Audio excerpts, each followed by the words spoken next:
کسی سے آپ 2 سال سے ریلیشن شپ میں ہوں یا 6 سال سے یا 10 سال سے، نکاح تو آپ کا وہی ہوگا جہاں اللہ کا حکم ہوگا، جہاں لکھ دیا گیا ہے اپنی مرضی سے۔ غلط راستوں سے اپنے ہم سفر ڈھونڈنے کے چکر میں آپ صرف اپنا کردار اور قیامت والے دن کا اعمال نامہ داغدار کر رہے ہیں۔ آپ کا رونا، آپ کا اداس ہونا، آپ کی محبت، جذبے اتنے غیر اہم نہیں کہ ایک ہی انسان کے پیچھے ضائع کریں۔ مانا کہ یہ تکلیف برداشت کرنا مشکل ہوتی ہے، مگر وقت گزرتے ساتھ کم ہوتے ہوتے ختم ہو ہی جاتی ہے۔ شرط یہ کہ سوچوں پر قابو ہو۔ آپ کی شخصیت کوئی گری پڑی شے نہیں کہ کوئی آپ کو چھوڑے، بھول جائے پھر بھی اس کے پیچھے پیچھے لپکیں۔ آپ اپنے جذبوں کو پہلے اہمیت دیں گے، تبھی کوئی دوسرا دے گا، لیکن ایسے کمزور بنیں گے تو روتے رہیں گے، پیچھے رہ جائیں گے، بے قدرے ہو جائیں گے۔ اس لیے اٹھیں، مسکرائیے اور خود کو بدلنے کی کوشش کریں، تاکہ کچھ لوگوں کو پچھتاوے کے مستقل مرض میں مبتلا کر سکیں۔ زندگی انمول ہے، اور خاص طور پر آپ اور آپ کی عزت نفس۔ سیانے کہتے ہیں ہر دروازے پر منت اور منت نہیں چلتی، کچھ در بڑے مست ہوتے ہیں، مرضی سے کھلتے ہیں۔ بس اس در پہ اپنے نام کی عرضی لگا کے آ جاؤ، در والے کی نظر پڑی تو پکار لے گا، من چاہا تو عنایت بھی کر دے گا۔ پرے نہ رہنا، خود کو بھکاری نہ بنانا، بھیک سے پیٹ پلتا ہے، دل نہیں۔ تمہاری ہنسی سیاہ آسمان پر کسی ستارے کی نوید جیسی ہے، تم مسکرایا کرو تاکہ پھول حسد کریں۔ تم جس خواب میں آنکھیں کھولو اس کا روپ امر، تم جس رنگ کا کپڑا پہنو وہ موسم کا رنگ، تم جس پھول کو ہنس کر دیکھو کبھی نہ وہ مرجھائے، تم جس حرف پر انگلی رکھ دو وہ روشن ہو جائے۔ ضروری نہیں کہ ٹائم پاس کچھ دن کا ہو، کچھ لوگ 1 سال 2 سال اور 3 سے 4 سال بھی ٹائم پاس کرتے رہتے ہیں، اور اتنی مہارت سے کرتے ہیں کہ ان کے ساتھ بیتا آپ کا ہر لمحہ آپ کو سچ لگتا ہے، کیونکہ آپ کو ان پر یقین ہوتا ہے۔ محبت صرف ایک جذبہ نہیں بلکہ یہ کسی کی موجودگی کا احساس ہے۔ محبت میں پاکیزگی ہونی چاہیے، ایسی پاکیزگی جو آپ کے سر سے دوپٹہ بھی نہ اترنے دے۔ حضرت امام علی علیہ السلام فرماتے ہیں کبھی بھی لوگوں کی باتوں سے پریشان نہ ہونا، کیونکہ آپ نے اپنا حساب رب کو دینا ہے، ان لوگوں کو نہیں دینا۔ اگر آپ کی نیت اور ضمیر صاف ہے تو اس بات سے کوئی فرق نہیں پڑتا کہ لوگ آپ کو اچھا کہیں یا برا، کیونکہ آپ اپنی نیت پر جانچے جائیں گے، دوسروں کی سوچ پر نہیں۔ لوگ دنیا کو حقیقت سمجھ بیٹھے ہیں، حالانکہ بنانے والا خود کہتا ہے کہ یہ دنیا سوائے دھوکے کے کچھ بھی نہیں۔ سب سے خوبصورت رشتہ اور تعلق رب العالمین کے ساتھ ہوتا ہے، جس پر بھروسہ کبھی ہارنے نہیں دیتا، جس پر توکل کبھی غم میں مبتلا نہیں ہونے دیتا، جس سے امید کبھی مایوس نہیں ہونے دیتی، جس پر یقین کبھی خالی ہاتھ نہیں لوٹاتا، جس پر ایمان کبھی بہکنے نہیں دیتا، جس کی طرف توجہ کبھی بھٹکنے نہیں دیتی، جس کا رب اس کا سب کچھ۔ بہت اچھے ہو کر بھی آپ ہر کسی کے لیے اچھے نہیں ہو سکتے، کہیں برے بنا دیے جاتے ہیں، کہیں برے ثابت کر دیے جاتے ہیں۔ صاف دل کی 5 نشانیاں ہوتی ہیں۔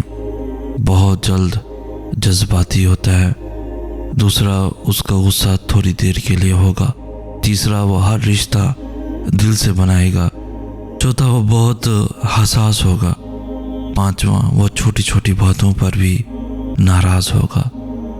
ٹوٹی ہوئی، بگڑی ہوئی، نقص والی چیزوں کی قدر گر جاتی ہے۔ رائٹ تو یہ جاپانی طریقہ ہے کہ ٹوٹی ہوئی چیزوں کو قیمتی دھات جیسے سونے سے جوڑ دیا جاتا ہے تاکہ ان کی قدر بڑھ جائے، انہیں پھینک نہ دیا جائے، انہیں ناکارہ نہ سمجھا جائے۔ رکیں ذرا، سوچیں ذرا، ہمارے دل ہمارے یقین اور ہماری امیدیں بھی تو ٹوٹی ہوئی ہیں، پھر انہیں کس قیمتی دھات سے جوڑا جائے۔ اگر اللہ کچھ محرومیوں کا ہماری ذات کا حصہ بناتا ہے تو بہت سی رحمتوں سے بھی ہمیں نوازتا ہے۔ اگر وہ کوئی داستان ادھوری چھوڑتا ہے تو بہت سے قصوں کو ان کے پرسکون اختتام تک بھی لاتا ہے۔ زندگی اسی کا نام ہے، کچھ مل گیا اور کسی کو کھو دیا۔ جو صبر نہیں کرتے وہ ہمیں بے چینی میں مبتلا دکھتے ہیں، اور جو صبر کر لیتے ہیں اللہ انہیں اپنی چاہت میں سکون دے دیتا ہے۔ تو پھر کیوں ظلم کر رہے ہو خود پر؟ اس کی چاہت کو اول رکھو گے تو تمہارا ہر اختتام پرسکون بنا دے گا۔ تم واقف نہیں، شاید تمہارا رب سب کچھ کر سکتا ہے۔ خطاؤں کے پہلو اگر ان گنت ہیں تو تمہارے رب کی رحمت کے پہلو بھی بے شمار ہیں۔ وہ آدھے ادھورے لفظوں سے سمجھ جاتا ہے داستان، اس کو فرق نہیں پڑتا کہ آنسو لاتے ہو یا لفظوں کا اہتمام کرتے ہو۔ کیا تم یقین کرتی ہو اللہ پر؟ اس نے کہا، اس سے بڑھ کر ہے ہی کیا، اس سے آگے ہے ہی کیا۔ وہ یقین دینے والا ہے، وہ یقین دے کر اس کی حفاظت بھی کرے گا۔ جس کو اللہ پر یقین مل جائے اس سے بڑھ کر پرسکون اور کوئی چیز نہیں۔ دنیا کے دکھ تو کبھی نہ کبھی ختم ہو جائیں گے، لیکن اللہ کی نافرمانیوں کے صلے میں جو دکھ آخرت میں ملیں گے وہ کبھی بھی ختم نہیں ہوں گے۔ سوچ سمجھ کر اللہ کی نافرمانیوں والے کاموں کی طرف جائیں۔ فرشتے لکھ رہے ہیں اور اللہ دیکھ رہا ہے۔ سب کو اداس کر کے رمضان جا رہا ہے، سب پہ لٹا کے اپنا فیضان جا رہا ہے۔ آیا تھا گھر اپنے قسمت ہماری بن کے، بھیجا تھا جو اللہ نے وہ مہمان جا رہا ہے۔ خوش قسمت ہوتے ہیں وہ لوگ جو شروع سے اللہ کے بہت قریب ہوتے ہیں، لیکن پتہ ہے خوش قسمت ترین ہوتے ہیں وہ لوگ جنہیں اللہ تعالیٰ گمراہی کے راستے سے کھینچ کر نیکی کے راستے کی طرف لاتا ہے، جنہیں اللہ فرماتا ہے تم کہاں بہکائے جا رہے ہو، تم تو میرے لیے ہو، میں نے تمہیں اپنے لیے بنایا ہے۔ تم کہاں دنیا کی رنگینیوں میں کھو گئے ہو، تم اس دنیا کے لیے نہیں بنائے گئے، تمہیں تو میں نے خالص کیا ہے اپنے لیے۔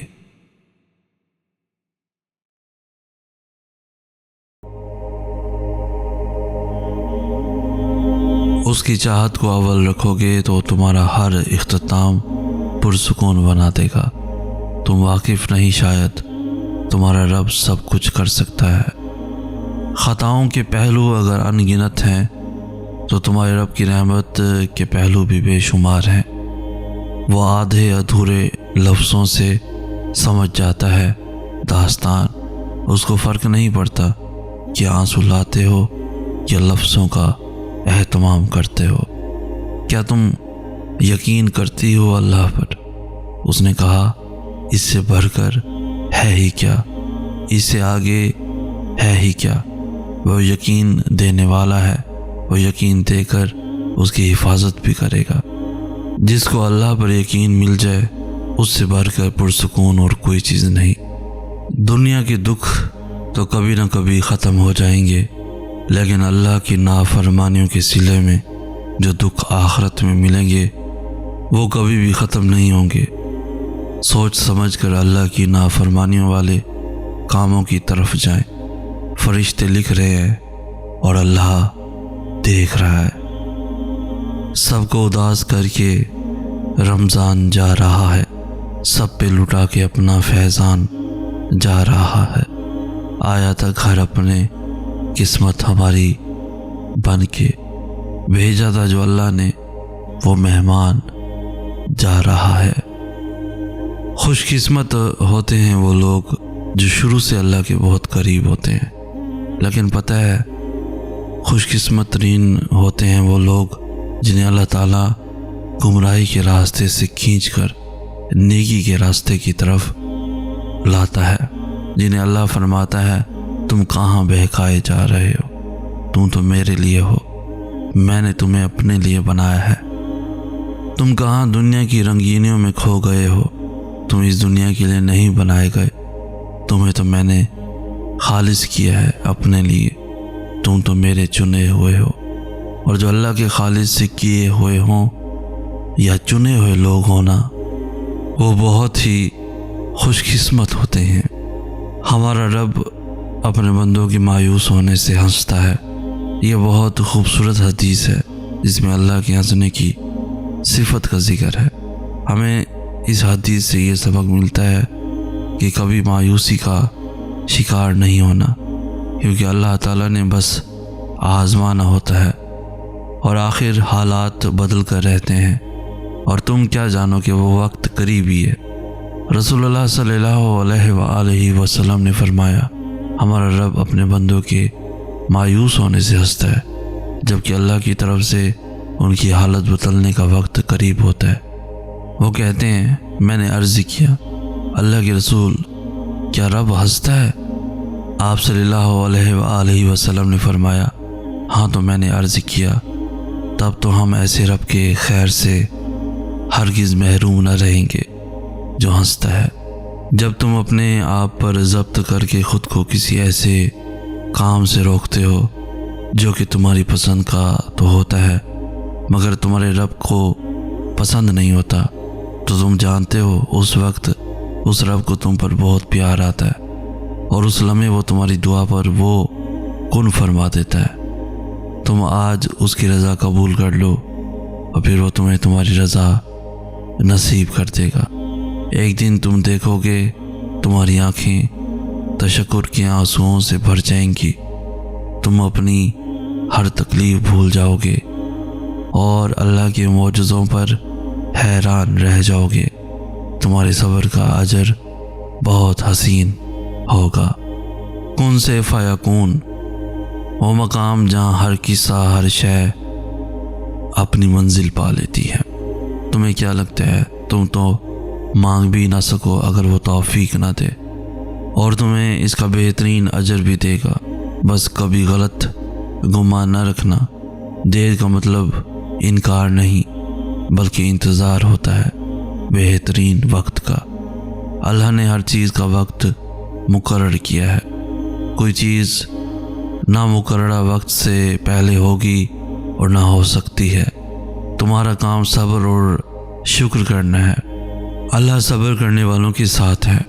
ایک روزے دار کی طرح صبر کرو جب وہ کسی دسترخوان پر بیٹھا ہوتا ہے، مشروبات، لوازمات، کئی قسم کے کھانے اس کے سامنے پڑے ہوتے ہیں، اور وہ صبر کرتا ہے آذان کا اور اپنے رب کے اذن کا۔ وہ اللہ ہے نا، وہ سب کر دے گا، اور پھر تمہارا دل بھی راضی ہو جائے گا۔ تو سب جانتا ہے، مجھے بھی، میری کمزوری بھی، میرے گناہ بھی، میرے لفظوں کی توبہ بھی، ایسی توبہ کہ جس کے بعد پھر گناہ ہو جاتا ہے۔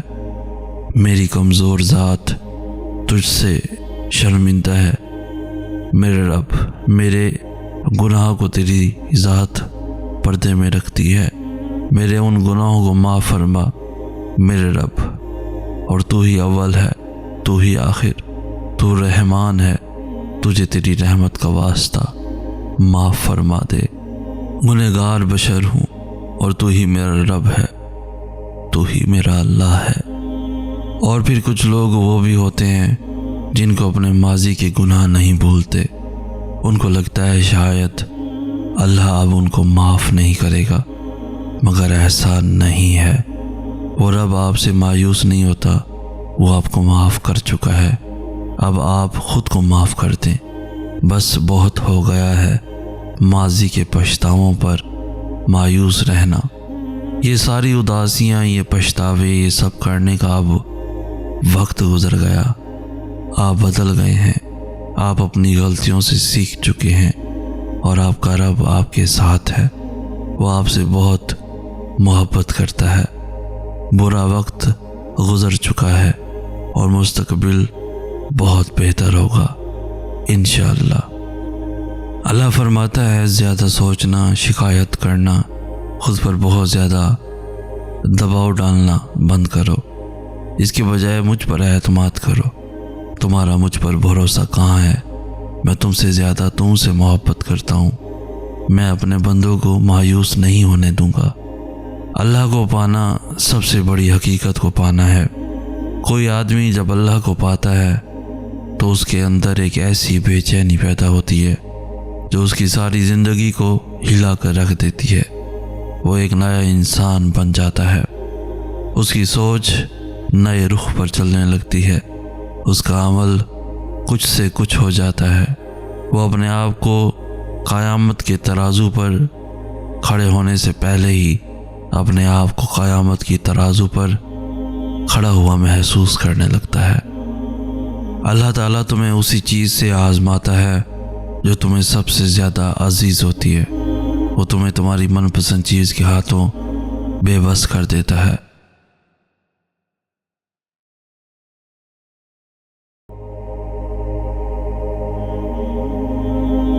اور پھر کچھ لوگ وہ بھی ہوتے ہیں جن کو اپنے ماضی کے گناہ نہیں بھولتے۔ ان کو لگتا ہے شاید اللہ اب ان کو معاف نہیں کرے گا، مگر ایسا نہیں ہے۔ وہ رب آپ سے مایوس نہیں ہوتا، وہ آپ کو معاف کر چکا ہے۔ اب آپ خود کو معاف کر دیں۔ بس بہت ہو گیا ہے ماضی کے پچھتاووں پر مایوس رہنا۔ یہ ساری اداسیاں، یہ پچھتاوے، یہ سب کرنے کا اب وقت گزر گیا۔ آپ بدل گئے ہیں، آپ اپنی غلطیوں سے سیکھ چکے ہیں، اور آپ کا رب آپ کے ساتھ ہے۔ وہ آپ سے بہت محبت کرتا ہے۔ برا وقت گزر چکا ہے اور مستقبل بہت بہتر ہوگا انشاءاللہ۔ اللہ فرماتا ہے زیادہ سوچنا، شکایت کرنا، خود پر بہت زیادہ دباؤ ڈالنا بند کرو، اس کے بجائے مجھ پر اعتماد کرو۔ تمہارا مجھ پر بھروسہ کہاں ہے؟ میں تم سے زیادہ تم سے محبت کرتا ہوں۔ میں اپنے بندوں کو مایوس نہیں ہونے دوں گا۔ اللہ کو پانا سب سے بڑی حقیقت کو پانا ہے۔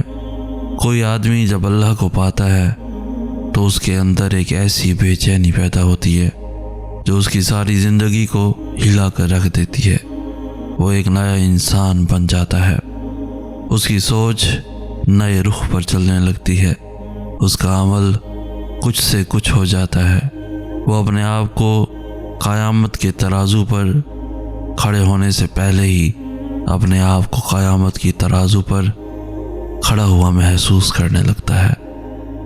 اللہ تعالیٰ تمہیں اسی چیز سے آزماتا ہے جو تمہیں سب سے زیادہ عزیز ہوتی ہے۔ وہ تمہیں تمہاری من پسند چیز کے ہاتھوں بے بس کر دیتا ہے، اور پھر وہی بے بسی تمہیں سجدہ کرواتی ہے، اور تم اپنی فریاد لے کر جب اس کے آگے خالی جھولی پھیلاتے ہو تو وہ تمہیں نوازنے کی ٹھان لیتا ہے۔ ناممکن اللہ کے لیے کبھی کچھ بھی نہیں ہوتا، وہ ممکن تمہارے لیے بناتا ہے، اور پھر تم جب مانگنے کا تسلسل نہیں توڑتے ہو نا، تب وہ بھی تمہیں دینے کا وسیلہ بنا رہا ہوتا ہے۔ تم اپنی مرضی سے دعائیں کرتے ہو، مگر اللہ تمہارے دل میں دعا کا خیال ڈالتا ہے، کیونکہ وہ تمہاری چاہت پر بہت پہلے سے راضی ہوتا ہے۔ آزمائشیں تو بس ایک بہانہ ہوتی ہیں، بس تمہارے ہاتھوں کے دعا میں اٹھنے کی دیر ہوتی ہے اور نصیب موڑ دیا جاتا ہے۔ کبھی کبھی انسان کا دل کسی چیز کے لیے بہت تڑپتا ہے، اتنا کہ اس کے لیے صبر کرنا بھی مشکل ہو جاتا ہے۔ انسان ہر روز اس چیز کو حاصل کرنے کے لیے ہر اس لمحے دعا کرنے کی کوشش کرتا ہے جو لمحہ دعا کے لیے افضل ہے، اور اس کی آنکھیں اپنی مانگی گئی دعا کے قبول ہونے کے انتظار میں ہر روز ادھر ادھر تکتی رہتی ہیں، اور یہ تو بھول ہی جاتی ہیں کہ اللہ نے ہر چیز کو عطا کرنے کا ایک مخصوص اور بہترین وقت مقرر کر رکھا ہے۔ ہمیں یاد رکھنا چاہیے کہ اگر ہمیں کسی چیز کو حاصل کرنے کی اتنی چاہت ہے تو اس چاہت کرنے والے دل کا مالک کون ہے؟ یہ چاہت بھی تو اسی رب نے دل میں ڈالی ہے تاکہ تم اس کے لیے دعا کر سکو اور وہ تمہاری خواہش کو بہترین کر کے تمہیں عطا کر سکے۔ اور وہ تو خواہش ہی دل میں تب ڈالتا ہے جب وہ تمہارے نصیب میں لکھ دیتا ہے۔ دعا تو بس ہمارے ہی درجات بلند کرنے کا ایک ذریعہ ہے۔ صبر شروع میں بہت مشکل لگتا ہے کیونکہ ہم ان چیزوں سے آزمائے جانے کے عادی نہیں ہوتے جن سے ہمیں بے پناہ محبت ہوتی ہے۔ تب ایسا لگتا ہے جیسے دعائیں بھی بے بس ہو گئی ہوں، لیکن پھر جیسے جیسے وقت گزرتا ہے ویسے ویسے چیزیں بدلنے لگتی ہیں۔ پھر آہستہ آہستہ مخالف حالات بھی ہمارے حق میں ہونے لگتے ہیں اور دعائیں بھی یکدم قبول ہونے لگتی ہیں۔ تب سمجھ آتی ہے کہ صبر تو بس اس راستے کا ایک حصہ تھا جو ہمیں ہماری پسندیدہ منزل تک واپس لے آیا ہے۔ ہم اجر کما تو سکتے ہیں لیکن اس اجر کے ملنے کا وقت صرف اللہ ہی طے کرتا ہے۔ صبر صرف امتحان ہوتا ہے، ایسا امتحان جس کے بعد سب کچھ آپ کو ویسے ہی واپس لوٹا دیا جاتا ہے جیسے آپ سے لیا گیا تھا۔ تو آپ اللہ کے لینے پر صبر کر لیں، اللہ آپ کو دینے پر راضی ہو جائے گا۔ دعائیں تو سب کی قبول ہو جاتی ہیں، پر خاص دعاؤں کی قبولیت کا راز تو اللہ نے سجدے میں چھپا رکھا ہے، اور سجدے تک ہر ایک کو رسائی حاصل نہیں ہو جاتی۔ اس مقام تک تو صرف وہی لوگ آتے ہیں جن کی دعاؤں کو اللہ نے نئے سرے سے ان کی پسندیدہ انداز میں قبول کرنا ہوتا ہے۔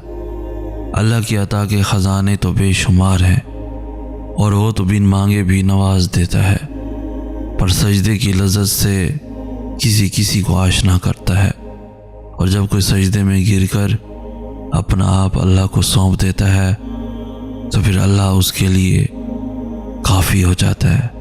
اور اس کا کافی ہو جانا جانتے ہو کیسا ہے؟ تمہاری راہ میں آئی رکاوٹوں کی ہر چٹان کو وہ لمحوں میں گرا دیتا ہے۔ تمہارے چاہنے سے پہلے ہی تمہاری چاہ کو تمہارا مقدر بنا دیتا ہے۔ تمہاری دعا میں ہاتھ اٹھنے سے پہلے ہی دعاؤں کو قبول فرما لیتا ہے۔ تمہارے دکھ درد تکلیفیں وہ پہلے سجدے میں ہی سمیٹ لیتا ہے اور تم پر اپنی رحمت کی چادر چڑھا دیتا ہے۔ وہ فرشتے ہو کر بھی اتنا قریب نہیں ہوتے اس سے جس طرح دوران سجدہ اللہ تم سے قریب ہوتا ہے، اور تم اپنے رب کے اتنا قریب جاؤ اور وہ تمہیں خالی ہاتھ لوٹا دے، ایسا تو ہرگز نہیں ہوتا۔ مصیبت پڑتے ہی فوراً دائیں بائیں نہیں بھاگتے، ایک کو کال، دوسرے کو میسج، تیسرے شخص سے فریاد، چوتھے کی منت نہیں کرتے۔ انسانوں کے پیچھے نہیں بھاگتے، انسانوں سے مدد ضرور مانگے لیکن پہلی مدد اللہ سے مانگی جاتی ہے۔ جب بھی مصیبت پڑے پہلے وضو، پھر 2 نفل نماز، پھر دعا۔ کیوں؟ کیونکہ سب سے پہلے آپ نے اللہ سے مدد مانگنی ہے۔ انسانی کانٹیکٹس، انسانی رشتے، پیسہ، کوشش، یہ سب بعد میں آئے گا، پہلے رب آتا ہے۔ ہماری گنتی الٹی چلتی ہے، ہم پہلے انسانوں کی طرف بھاگتے ہیں۔ وہ امید دلا دیں تو ہم سکون میں آ جاتے ہیں، وہ امید نہ دلائیں تو ہم مزید انسانوں کی طرف بھاگتے ہیں، اور اگر کچھ نہ بنے تو ہم اللہ سے دعا مانگتے ہیں اور پھر انسانوں سے رابطہ کرتے ہیں۔